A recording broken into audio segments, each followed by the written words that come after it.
15 సంవత్సరాల అనుభవం ఆంధ్ర, తెలంగాణ, కర్ణాటక, తమిళనాడులో లక్షల మంది నమ్మకమైన కస్టమర్ల సంతోషాలకు నిలయమైన మీ నివాసానికి అందమైన చిరునామా. ఎందుకని ఆయనతోనే తీయాలని? మీరు చరణ్ గారు క్లాస్మేట్స్ అని విన్నాను. మేబీ ఆ చదువుతో ఏమన్నా ఇటు నుంచి ఏమన్నా పాములు గలిపారా, లేకపోతే డైరెక్ట్ గా మీరే? నేను చిరంజీవి గారికి ఒక ఐడియా అనుకుని చిరంజీవి గారిని అప్రోచ్ ఎలా అవ్వాలి అనుకున్నప్పుడు నేను విక్కీ గారిని అడిగాను. నేను విక్రమ్ రెడ్డి యా అప్పుడు తను నన్ను చిరంజీవి గారి దగ్గరికి తీసుకెళ్ళాడు. ఓకే, తీసుకెళ్ళినప్పుడు చిరంజీవి గారిని కలవలేదు మీరు? లేదు. అవునా? దాని ముందు ఎప్పుడు నేను ఠాగూర్ సినిమా అప్పుడు కలిసాను. దాని తర్వాత మధ్యలో నేను శంకర్ దాదా సినిమాకి ఒక 15 days అప్రెంటిస్కి వెళ్ళా. కాలేజ్ బంక్ కొట్టి అటు వెళ్ళా పనిచేయడానికి. అలా చూసాను తప్ప డైరెక్ట్గా ఎప్పుడు నేను ఇంటరాక్ట్ కానీ మీట్ కావడం కానీ జరగల. హాయ్ కూడా చెప్పలే? చెప్పా, ఇంటికి వెళ్ళినప్పుడు ఎప్పుడైనా కలిసినప్పుడు హాయ్ సార్ అని చెప్పి చూసినప్పుడు ఎగ్జైట్మెంట్ ఉండిపోతాం, కానీ హాయ్ చెప్పాము బాయ్ చెప్పాను గుర్తుండదు. ఓకే, అంతే కదండి. సడన్గా చిరంజీవి పక్కన చూసేస్తే ఏం మాడదు. ఓకే, సో అలా ఇది తప్ప ఇంకా వేరే విధంగా ఇది అవలా. ఇప్పుడు విక్కీలు తీసుకెళ్ళిన తర్వాత అడిగాను, సార్ ఇలా ఒక ఫ్యాంటసీ కథ అనుకుంటున్నాను వింటారా అంటే చెప్పమ్మా అన్నారు. చెప్పాను, ఆయన నచ్చింది ఐడియా. నచ్చిన తర్వాత నేను వచ్చాను.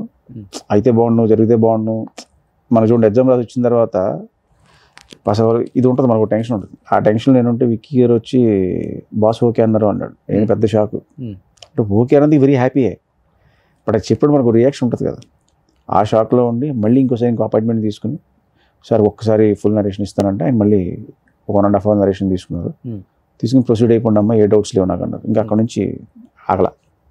నాకు ఏ డౌట్ వచ్చినా ఫస్ట్ ఆయన దగ్గరికి వెళ్ళిపోతాను నేను. ఓకే, జస్ట్ ఒక మెసేజ్ పెడితే ఆయన ఇమ్మీడియట్గా వచ్చి అంటారు, లేదా ఫోన్ చేసి టైం చెప్తారు, వెళ్తాను, ఆయనతో డిస్కస్ చేస్తాను. సూపర్. ఎందుకంటే ఆయన థాట్స్, ఆయన ఇన్పుట్స్ చాలా బాగుంటాయి. అవును, ఏదైనా చెప్పినప్పుడు దీనికి ఆల్టర్నేటివ్ ఇలా కూడా ఉంటుంది చూడు అని చెప్తారు. అండ్ ఆయనలో గ్రేట్ థింగ్ ఏంటంటే ఆయన చెప్పింది పెట్టుకో అన్న ఇది ఎప్పుడూ ఉండదండి. ఆయన ఒకటి కథ విన్నప్పుడు ఒకటి చెప్పారు, వినేటప్పుడు నువ్వు నాకు కథ చెప్తున్నప్పుడు నువ్వు డైరెక్టర్, నేను మెగాస్టార్ అన్న ఫీలింగ్ మర్చిపో. నువ్వు కామన్ మ్యాన్గా ఒక కామన్ పక్కన ఒక పర్సన్ కథ చెప్తున్నావు అని చెప్పు నువ్వు. ఓకే, కథ అయిపోయిన తర్వాత నాకు అనిపించింది నేను చెప్తాను. నేను చెప్పిన దాంట్లో నీకు నచ్చితే అది ఇంప్లిమెంట్ చేయి. నేను చెప్పింది నీకు నచ్చకపోతే ఎందుకు నచ్చలేదో నాకు ఆ రీజన్ చెప్పు. ఓకే అని నేను చాలా క్లియర్గా చెప్పారు ఫస్ట్ డే. సో నాకు అక్కడ నుంచి వెరీ హ్యాపీ. అంటే ఆయనతో కంఫర్ట్ జోన్ ఉంటుంది. ఆయన ఒకటే అంటారు, నీకు ఏమనిపించినా వచ్చి అబ్బాయి డౌట్ ఉంటే డిస్కస్ చేద్దాం, మాట్లాడదాం అని చెప్పి. సో దానివల్ల నాకు బాగా అడ్వాంటేజ్ ఏమైందంటే ఏ డౌట్ వచ్చినా టక్మని ఆయన ఫోన్ చేశారు, ఇలా అనిపిస్తుంది నాకు అంటే అవునా రా కూర్చుందాం అని చెప్పి మాట్లాడుకోవడం, దాని గురించి డిస్కషన్ అలా జరిగేది. ఇందులో స్వార్థం కూడా ఏంటంటే మళ్ళీ బాస్ని కలవచ్చు కదా నా ఫీలింగ్తో మళ్ళీ మెసేజ్ పెట్టివ్వండి నేను. అదే నేను విన్నాను, ఇప్పటి వరకు ఆయనతో చేసిన 150+ డైరెక్టర్స్ చాలా మంది ఉన్నారు కాబట్టి వాళ్ళకన్నా ఎక్కువ టైమ్స్ కలిసింది వశిష్ఠ్ అనే. ఈ సినిమా అయిపోయిన లోపు ఒక 500 సార్లు కలిసి ఉంటారు. ఇంకా ఎక్కువ కలిసి నాకు ఏ చిన్న డౌట్ వచ్చినా ఫోన్ చేశారు, రమ్మంటారా అని అడుగుతారు. ఆయన లేదు ఒకసారి వస్తాం sir. Okay, so fan boy moment అయితే పక్కా. సో రీసెంట్గా ఫ్యాన్ బై మూమెంట్ బాబీ అన్న వాల్పేరు వీరయ్యతో ఒకసారి బాక్స్ ఆఫీస్ మళ్ళీ బద్దలు కొట్టేశారు. మళ్ళీ ఇక్కడ కూడా ఫ్యాన్ బై మూమెంట్ కాబట్టి గట్టిగానే కొట్టబోతున్నాం. డబుల్ ట్రిపుల్ బదులు అవుతుంది. ట్రిపులా? ఓకే, ఒక 1000 కోట్లు కలెక్షన్ అనుకోవచ్చా? హ్యాపీగా వస్తే అంతకన్నా చెప్పండి, వస్తుంది. మీరున్న కాన్ఫిడెంట్ లెవెల్కి మీ గట్స్ ఒప్పుకోవచ్చు.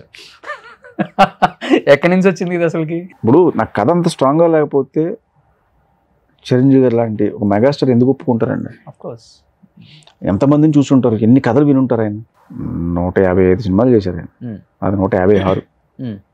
అందులో హిట్స్ ఉండొచ్చు, ఫ్లాప్స్ ఉండొచ్చు, అవన్నీ కామన్. ఆయన ఒప్పించానుగా, ఆయన నమ్మారుగా నా కథని. అంటే ఆయన ఎగ్జైట్ చేసే ఎలిమెంట్ ఏదో నా కథలో ఉన్నట్టేగా, అదంత ఈజీగా ఒప్పుకోరు ఆయన. సో నా కాన్ఫిడెన్స్ అది. ఎస్, చిరంజీవి గారిని ఒప్పించాను, నా కథ మీద నాకు నమ్మకం. క్లాస్మేట్స్ మీరు చరణ్? ఏ క్లాస్ వరకు చదువుకున్నారు? 10th batchmates actually. నలంద ఇక్కడ. ఓ ఇక్కడ నలంద. రాణా, చరణ్, నేను, శిరీష్ అందరం కలిసి ఒకటే క్లాస్మేట్స్ అయితే. బెంచ్ మేట్స్ కూడా? బెంచ్ మేట్ అటు ఉంటాయిగా. బాగా యాక్టివ్గా ఉండేది మీ బ్యాచ్లో? చరణ్ ఇప్పుడు యాక్టివ్గా ఉంటాడు, రాణా ఒకలా యాక్టివ్గా ఉంటాడు, శిరీష్.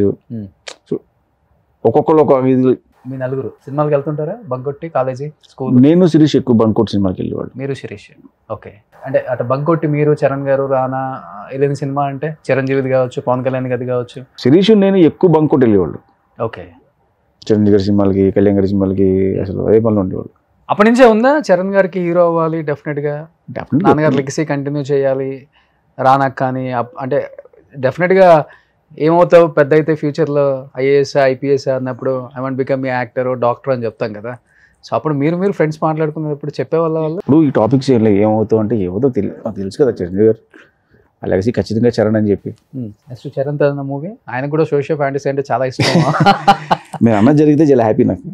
మీరు అన్నది జరగాలని కోరుకుంటాను నేను కూడా. ఎన్ని ఉన్నాయి ఈ సోషల్ ఫ్యాంటసీ టైప్ అసలు మీ దగ్గర? అదే బ్యాంకు కాదు లోపల బుక్స్ కాదండి. ఆ టైంకి మనకి ఎగ్జైట్ చేసిన ఐడియా అంటే స్ట్రైక్ అయితే ఆ ఐడియాని పట్టుకుని డెవలప్ చేసి వెళ్ళడం తప్ప మన దగ్గర ఎన్ని ఉన్నాయి ఇలా దీని బుక్స్ ఉన్నాయి అని కాదు. ఓకే, అంటే మీరు చెప్పే దాన్ని బట్టి భాగ్యరాజ్ గారికి ఈ నేచర్ ఉందని నేను విన్నా. ఆయన కూడా ఇంటర్వ్యూ చేసినప్పుడు నేను ఎప్పుడు బౌండెడ్ స్క్రిప్ట్ రాసుకొని సెట్లోకి వెళ్ళి చేసింది లేదు రోషన్ గారు, జస్ట్ ఒక లైన్ అనుకుంటాను, ఆ లైన్తోనే నేను ఇన్ని సినిమాలు తీశానని చెప్పారు. ఇప్పుడు మీరు చెప్తుంటే ఆయన గుర్తొస్తున్నాడు మళ్ళీ నాకు. గ్రేట్, థ్యాంక్ యూ అండి. పోల్చారు, థ్యాంక్ యూ. చిరంజీవి గారు కూడా చెప్పారు బెస్ట్ స్క్రీన్ ప్లే నేను చూసిన వాళ్ళలో ఇండియాలో భాగ్యరాజ్ గారు అని చెప్పారు. సో మీరు కూడా అదే ఫాలో అవుతున్నారు మరి. అంటే ఎన్ని సినిమాల ప్రభావం, ఎన్ని కథల ప్రభావం, ఎంతమంది ఆర్టిస్టుల ప్రభావం, ఎంతమంది హీరోస్ ప్రభావం మీ మీద ఉందో అర్థం అవుతుంది ఇప్పుడు. ఖచ్చితంగా ఉంటుంది. ఎందుకంటే మనం చూసి కొత్తగా ఎక్కడి నుంచి ఏమో పుట్టేదండి. ఓకే, మనం చూసిన వాటిల్లో వచ్చి చదివిన వాటిల్లో వచ్చి లేకపోతే మనం ఏమంటాం వాళ్ళతో ట్రావెల్ చేసిన దాని నుంచి మనం చూసిన హీరోలు చిరంజీవి గారు, బాలకృష్ణ గారు, నాగార్జున గారు, వెంకటేష్ గారు, వీళ్ళు మన జనరేషన్. దాని ముందు రామారావు గారు, నాగేశ్వరరావు గారు చాలా గొప్ప గొప్ప సినిమాలు చేశారు. ఓకే, బట్ మనం ఎక్కువ థియేటర్కి వెళ్ళి దెబ్బలు తిని చూసిన సినిమాలు ఈ నలుగురు హీరోస్. సో వీళ్ళ సినిమాల నుంచి చాలా నేర్చుకున్నాం, వాళ్ళ సినిమాల నుంచి చాలా ఇన్స్పిరేషన్ ఉంటుంది. ఓకే, సో ఇప్పుడు మనం చెప్పుకునే ఇండస్ట్రీలో పాన్ ఇండియా డైరెక్టర్ అనే రాజమౌళి గారు కూడా ఫస్ట్ అంతా నార్మల్ ప్రేమ కథలు, కమర్షియల్ సినిమాలు తీసిన తర్వాత స్టార్ట్ చేశారు ఈ జర్నీ. మీరు ఎత్తుకోవడమే సోషల్ ఫ్యాంటసీ అన్నారు. నెక్స్ట్ వాట్ నెక్స్ట్ అసలుకి అది నాకు తెలియదు. ఆ ఊహకు అందని ఏమో తీసుకెళ్తూ తెలియదు. వెనక రావడం అయితే జరగదు మరి. ఎటు తీసుకెళ్తుంది ఇప్పుడు అది చేయకూడదని రూల్ లేదు, రెగ్యులర్ సినిమా చేయకూడదని రూల్ లేదు, ఇదే సినిమా చేయాలని కండిషన్ కాదు. ఆ టైంకి మనకి ఏది ఎగ్జైట్ చేసింది, ఆ ఐడియా ఏం స్ట్రైక్ అయింది దాన్ని బట్టి వెళ్ళడం తప్ప ఇదే చేయాలి అని. మీ పెన్ను ఒప్పుకుంటుందా, మీ మనసాక్షి ఒప్పుకుంటుందా అసలుకి? అది ఆ టైం బట్టి సిచ్యువేషన్ డిమాండ్ చేస్తుంది తప్ప ముందే ప్లాన్ చేసుకునే అయితే ఏం జరగవు కదా. గో విత్ ఫ్లో అంటారు. గో విత్ ఫ్లో అంతే, సిచ్యువేషన్ బట్టి, ఆ టైం బట్టి, ఆ సీజన్ బట్టి. సుమన్ టీవీలో మీ పర్సనల్ అండ్ బిజినెస్ ప్రమోషన్స్ కోసం కింది నెంబర్కి కాంటాక్ట్ చేయండి.